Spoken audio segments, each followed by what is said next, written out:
can't get a whiff of bliss. Hard to get on the trail of that. And we say, we get that. As we talk about all these good feeling emotions, when you're feeling bad, we're just annoying. So we would like you to leave this gathering today remembering two things. Nothing you want is upstream, and there really is only one emotion that you ever need to reach for. And let's give it, this powerful emotion, one word that you will always remember. Let's call it the emotion of relief. Because you really, from your despair, don't have the choice of appreciation, vibrationally too far apart. From your doubt, you really don't have access to the vibration of belief. It's too far apart. When you are facing the reality that makes you feel fear, you really do not have access to the vibration of appreciation and well-being. They're too far apart. But no matter where you are on the emotional scale, you have access to the feeling and emotion of relief. So you could say, and you'd be accurate to say it, from where I am, I only have two choices: worse or better. Feeling a little worse, feeling a little better. But what sometimes you do, because you're so not liking where you are and so much wanting to be someplace else, you want to turn and put a motor on your boat and speed to where you want to be. And we say, then you don't understand the stream. You don't have to turn your boat around. Just stop paddling. Just drop the oars. The stream will turn you. You don't have to paddle downstream. Do you know every time you try to paddle downstream that instead you paddle upstream? Every single time you say, oh, this is hard, I need to give this something more, you turn upstream every single time. When you say, I'm sick and I want or need a healing, everyone that we've ever seen reaching for a healing turns and goes upstream. Because you're focused upon the illness that you're trying to overcome, and you're trying to do what you're trying to do, so now you're paddling upstream. And so you're sick, which means you really want to be well. And the sicker you are, or the longer you're sick, the weller you want to be, so the faster the stream goes. But the more you look at where you are, the more you turn upstream. So your sickness gets more and more and more acute, because the more you're sick, the more you want to be well. The more you want to be well, the faster the stream goes. The faster the stream goes, the more you notice you're not where you want to be. The more you look upstream, the more this faster and faster and faster moving current moves against you, who is not moving with the flow. The stream beats you up. You get really, really, really, really sick, and you say, I don't understand what's happening. And we say, your own desire is pulling against your own resistance.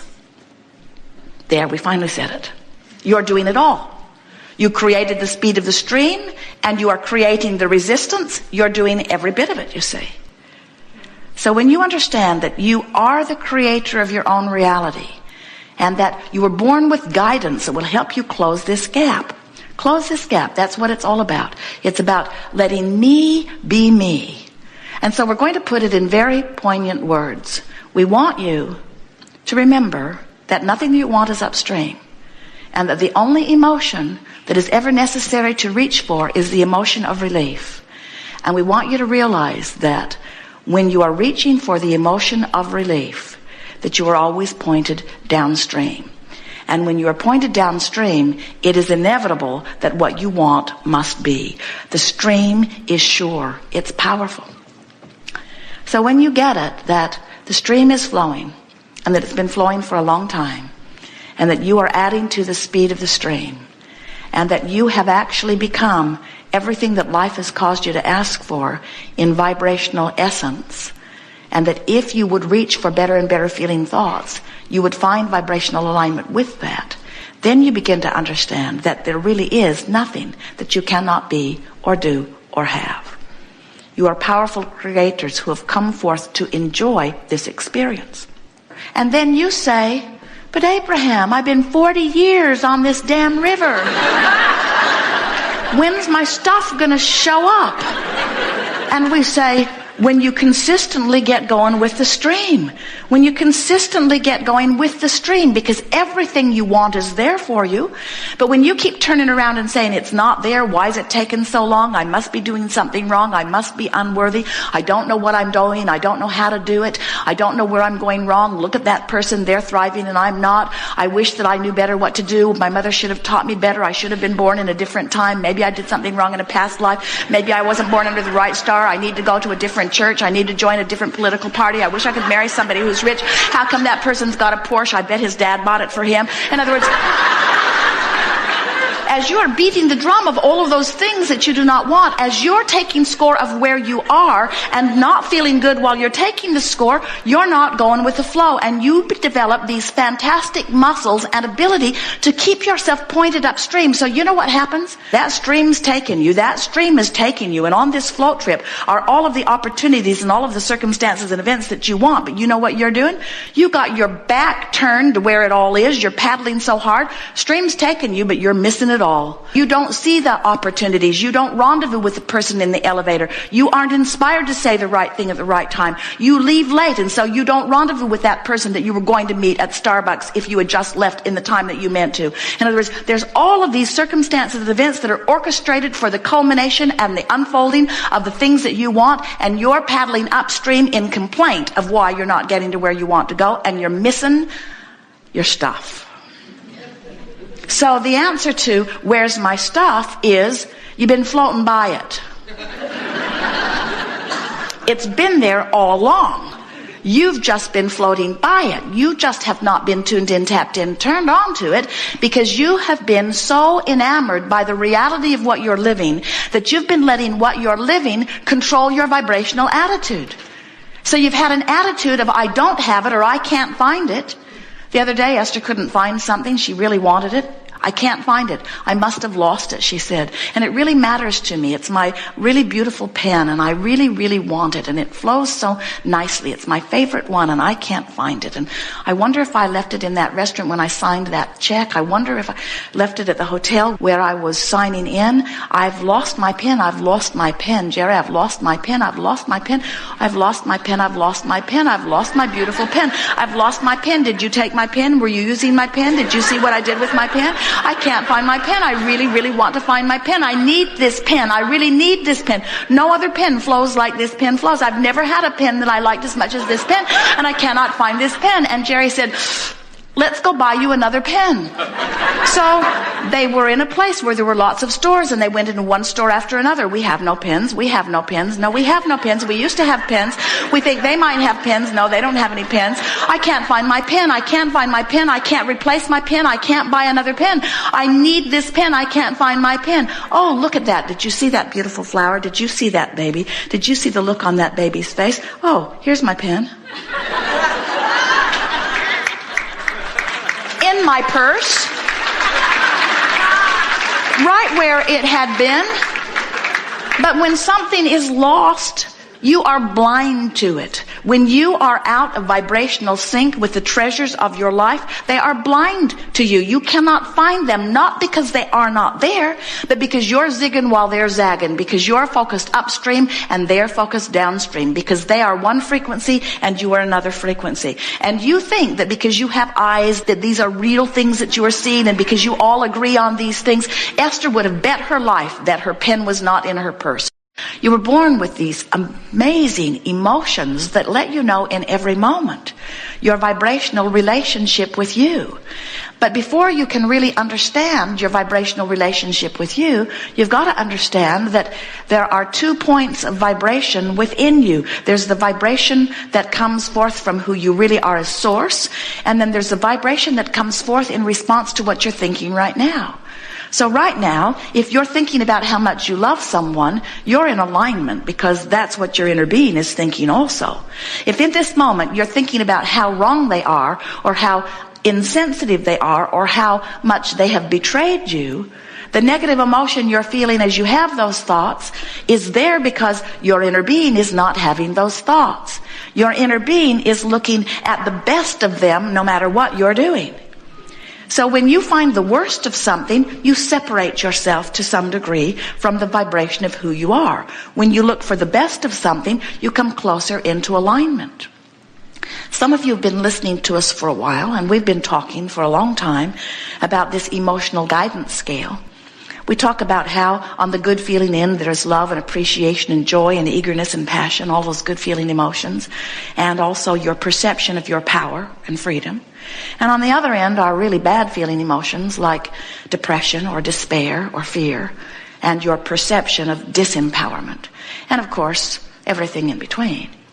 And sometimes you get the feeling that we're so wanting you to be up in this good feeling vibration that you should do everything you can to get there. And we say, problem with that thought is you can't get there instantly. And when you want to be someplace that you're not, you don't move toward it, you move away from it. Picture yourself taking your boat down to the river's edge. It's a wonderful analogy. Some of you have heard it from us many times before, but it is the best picture of how this all fits together that we can find for you. You take your raft down to the river, you have your oars already in it, and most of you, dear beloved human friends, turn your raft upstream and begin paddling very hard against the current. And we say, and this is really worth taking in, we would remember this forever and ever and ever if we were standing in your physical shoes. Nothing that you want is upstream. Nothing that you want is upstream. And the reason that we can so emphatically give that to you is because we know the stream. We know how the stream has been created. We understand the power of law of attraction and its effect upon your desires, which creates the stream. We know that you were a creative being when you were only source energy before you got into this physical body. And we know that law of attraction was attracting to that powerful vibrational essence of who you are. In other words, well-being was already coming to you before you were born into this body. And then we saw you be born into this body as you set forth that intention. And then we saw law of attraction responding to the vibration of who you really are and the vibration of who you're being in this moment. Isn't that interesting? Every thought you think, everything you are, law of attraction is like a giant magnifying glass that's laid over it and amplifying every aspect of it. So you have this duality going on within you almost in the moment that you are born, as the source energy part of you is summoning the well-being to you, which it has amassed over the eons of your existence. And you, even in your little infant form, are attracting to you by virtue of the vibration that you're offering. Now, many people say, oh, Abraham, how much could a little infant being begin vibrating and therefore attracting as soon as they are born? And we say, you would be knocked over if you understood that that little being learned to vibrate while it was even in its mother's womb. It learned to vibrate as it sat in a room while its mother watched CNN. It learned to vibrate as its mother worried about it every day since she found out she was pregnant. It learned its vibrational patterning from its environment when it was inside her womb, just like it does when it's outside her womb. In other words, it's learning its vibration from its physical environment. You all learn your vibration from your physical environment. Now, some of you say, oh, Abraham, that just seems wrong. Because if we were pure positive energy before we were born, why in the world would we expose ourselves to less than pure positive energy and risk that separation? And we say, because you were so exhilarated about the variety that you knew would inspire yet new desires. Because you know you are an eternal being. Because you're looking at life from the broader picture, not from the narrow picture. Because you know that being out here on the leading edge of thought and being exposed to the contrast would cause you to come to new preferences. And you knew that the broader, most significant inner being, eternal part of you would then become that new idea that you had carved out. And you saw no risk whatsoever. And anyway, you said, the physical part of me will have access to knowing where the non-physical part of me is always going, because the non-physical part of me is dominant, and the non-physical part of me, law of attraction, is responding to me, and the non-physical part of me will feel really, really good. So if anyone wants to feel good and they just reach for the thoughts that feel good, they can easily become a vibrational match to who they are becoming. That's our story, and we're sticking to it. That is the way that it is. And so when you understand that you are this source energy and that law of attraction is responding to this powerful, evolving being that you are, then you understand that all you have to do is exactly as the genius creator that you know as Joseph Campbell said. He said, so wise, follow your bliss. Follow your bliss. Which means follow the vibrational patterns of that broader part of you. We have enjoyed this interaction immensely. We've been out on the